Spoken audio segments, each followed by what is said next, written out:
Ito yung lake kung saan kami laging nag-i-stay. Nag-iihaw, nagba-barbecue.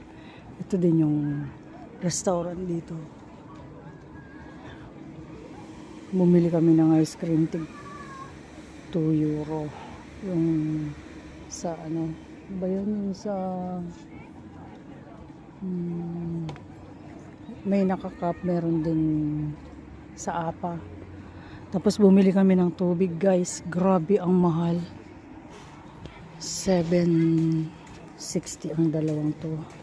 Ano lang siya. Ilang ano to? 0.5 liter. Yung kalahati ng 1 liter. Tapos kwentahin mo, no? 760. Kwentahin mo sa peso.